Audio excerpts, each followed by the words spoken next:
Welcome back to Flashpoint. This week, the top leaders in the General Assembly making a visit to Charlotte. They're casting ongoing doubts about the future of the city's $13 billion transit plan. Tim Moore and Phil Berger want to prioritize roads, but that is not the direction most city council members see as the best option. Joining us now, Charlotte City Councilwoman Dimple Ajmera. Councilwoman, welcome back to Flashpoint. Thank you so much, Ben, for having me again.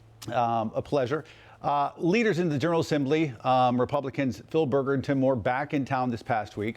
And at least from the observer's standpoint, it looks like their position on transit has not changed at all. They're still saying roads first, realizing there are negotiations that happen behind the scenes, but it doesn't seem like we're making any progress at all. We're still in the same place we were 4 years ago. Is that a correct sort of review of the situation? I would say yes. Unfortunately, we haven't had much progress. Recently, City Council approved our federal and state legislative agenda just this past Monday. So we will be going to DC to advocate for federal legislative agenda items. We'll also be going to Raleigh to advocate for state investments in our infrastructure and other priority items that it's on our state legislative agenda.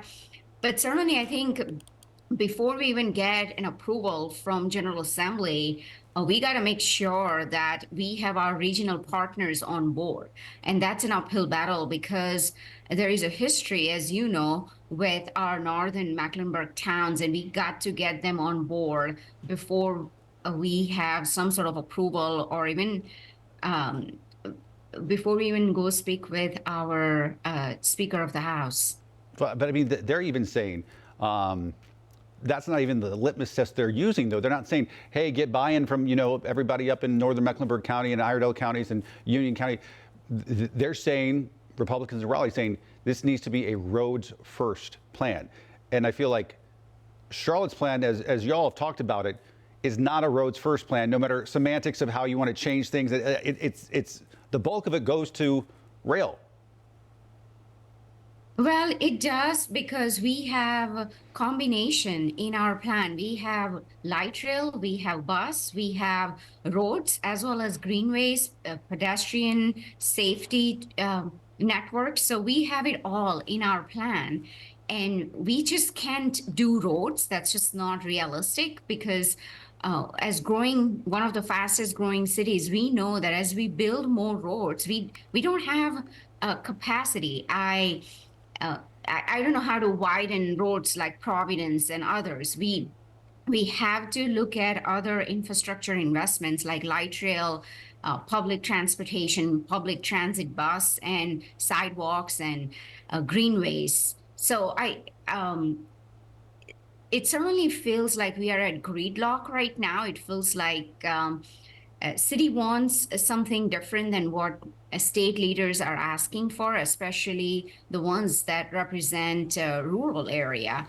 And in coming months and years ahead, we would like to continue to work with our regional partners, because by no means we can do this alone. It has to be a regional plan in order to get the buy-in from our state delegation. Switching gears now, this week, city leaders hearing about plans for the Hornets that would basically build a bigger standalone practice facility in Uptown, not over at the transit center, but instead in that parking lot south of the arena. This is a change of plans from what you all had talked about for a while. Is this something you think council is going to get behind? I do see support from the council behind this proposal, because we are talking about $80 to $100 million private investment that new ownership is bringing in, that was not part of the proposal that we had approved back in 2022. So that's great. Additional investments in our Uptown, additional investments in our sports and entertainment district. So that is a step forward.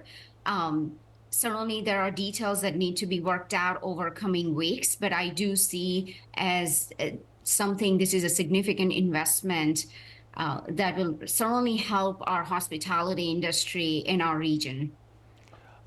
City leaders still also in the process of putting together a budget for next year.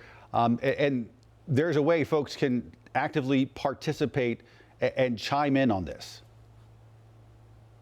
Yes, we have multiple budget workshops. We have community sessions. We have budget simulator online where you can help us balance the budget. You can figure out where you would prioritize funding and where you would eliminate, and whether you would raise our property tax or you would not. Budget simulator helps you do that. I have heard from residents they have spent days and days and still haven't been able to balance the budget. It's certainly is something that gives you an insight into how difficult this process is, where we are trying to balance multiple priorities. Keep in mind, in 5 years, last 5 years, City of Charlotte has not raised a property tax because we understand that burden it puts on families, and it certainly creates displacement. So we are very mindful of that as we balance our budget and as we invest in our key priorities like public safety, affordable housing, infrastructure. Jennifer Lashmira, thanks for coming on. We appreciate it as always. Thank you so much, Ben, for having me. Next on Flashpoint, it is a gross problem costing the city of Charlotte millions of dollars. Ahead of our Where's the Money investigation into the city's pricey sewage problem.